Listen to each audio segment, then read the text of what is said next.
Welcome back to Little Red. Since we've seen you last, spring has come around here. The magnolia tree only had about a week in bloom, but man, she was gorgeous. Days after that, the green tulips all turned to their color, and we had so many all over the property. It was a joy to see. I think this one was my favorite. It's like fire. And these red ones, when they opened up real big for the sun, they looked almost like poppies. Gorgeous. Who knew tulips could do that? Not me. With the beauty of enjoying our first spring here in our new home aside, there was a lot of work to be done. First on the list was tackling this temporary dog fence. It was time for a little upgrade. I got this fence off Amazon by a company called Zippity Outdoor Products. It's my first time using a product for them, but it was beautiful, lightweight, something I could build by myself, and affordable. A lot of fences out there these days are expensive. And here at Sanctuary Garden, I'm all about beauty and it looking nice, but it also being affordable. And I need it to last at least a couple seasons, please. But anyways, I was able to put it together by myself. It only took about 8 screws or maybe 4. It wasn't much. And although it is lightweight, it's sturdy enough. You could bolt it down to the ground. But for our needs here, we really just needed it to be movable, stand up to the wind, and keep our dogs in our backyard and other dogs out. When I first ordered it, I purposely ordered one knowing it wouldn't fit, but I really wanted to get a feel for the fence before I committed to ordering more. And once I saw it in person, saw it in action a little bit, tested it out, I decided I liked it enough that I was going to go ahead and order a second one. I'm really happy I did. We laid them on top of each other, we put pavers down for a little added strength and movability. It came with U-hooks, clips them together, also clips it to the fence next to it. Chef's kiss. Thank you, baby, for making my vision come to life. Second chore on the list was saying goodbye to Sanctuary Garden that I had for the last 2 years at my parents' house. She was beautiful, but it was time to let her go. Goodbye. But don't worry, we packed her up and hauled her off to my house, and we're putting her into good use. Little Miss Sanctuary Garden, the first, is now going to be a compost bin for the next Sanctuary Garden. Bittersweet, but full circle. Nothing goes to waste here. Next on the spring to-do list was laying down some mulch. Right away, we knew we wanted and needed a path here running alongside the barn garage. It is a major highway for the dogs running from the back door, patrolling all the way through the garden, and when it rains, man, is it muddy. Aw, sweet Khaleesi, we've been letting her explore too. I gotta say, I think it's coming together pretty well. Now for the garden, I wasn't sure if I wanted to mulch through the walkways, and I'm still not really sure, but we decided to make a first run going all the way back to the last bed. That way, the dog's running through, we know there's not going to be any grass growing there, but I'm going to keep the sides of the beds green, so if weeds are growing or other stuff is growing, right now we have a lot of flowers and little grass flowers and clovers growing, so I kind of want to maintain that. I like a little wild look. I don't want work. I kind of just want to go with the flow of what the backyard's doing, but also add my own touch, like a little bit of mulch.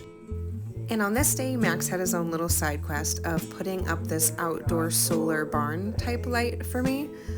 So far, it's been working beautiful. I also got that on Amazon. Let me know if you're interested. Regardless, I'm an Amazon girly.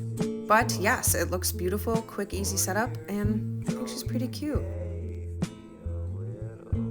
And now bringing us to the final but most exciting project there was, putting up the arch trellises. Now this project requires a truck, counter panels, T-posts, zip ties, and a few helping hands. Once we got this bad boy back to my house, it was time to bring it back to the garden and decide where I wanted it. Once we got it into position, we used like a T-post driver to really nail those into the ground. Do you need it? No. Is it helpful? Yes. I don't regret buying it.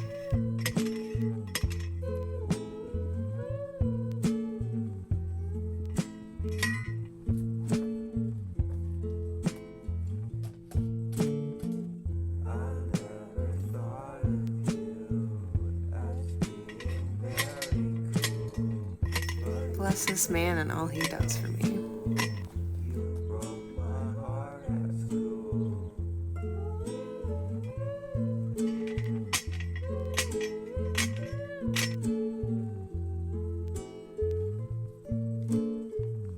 Now, anytime And during this process, when you're putting a fence against a T-post, you're going to want to secure it right away when you know for sure that's where you want it with a zip tie.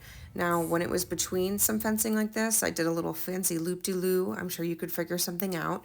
But if it was against it on the side, I could secure it like that, or you could do it like this. Just make it as tight as possible and do as many as you think you need. And that is how you make a canopy panel arch trellis as a first-timer. Good luck.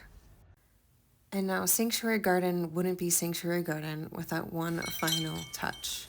My grandmother's wind chime. Oh, it's so pretty. Sounds just like it used to at my grandma's. She's old, but she's functional and sounds gorgeous.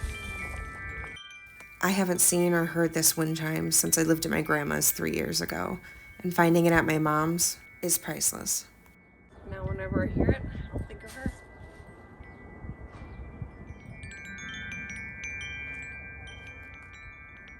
But of course, there's a lot of qualities that make a garden special.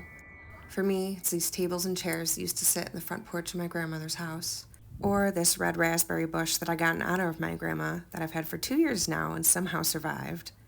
Of course, repurposing old Sanctuary Garden to something new.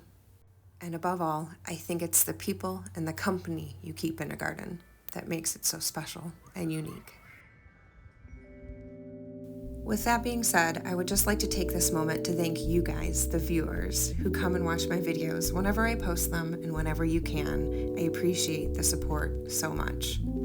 I love catching up with you guys in the comments and following so many of you guys back who are also on a journey to a different future, planning a garden, or even building a homestead. It's fun to create some sort of community outside of just ourselves, and I always look forward to sharing what I'm doing with other people as well. I think my favorite part of gardening is being able to bring something that I see and envision in my head to life in the real world. And not only that, it comes alive and it grows and it becomes an identity in itself. And that's pretty cool. So I hope you'll come back and share this journey with me this summer as we plant the Sanctuary Garden. I love you guys. Until next time.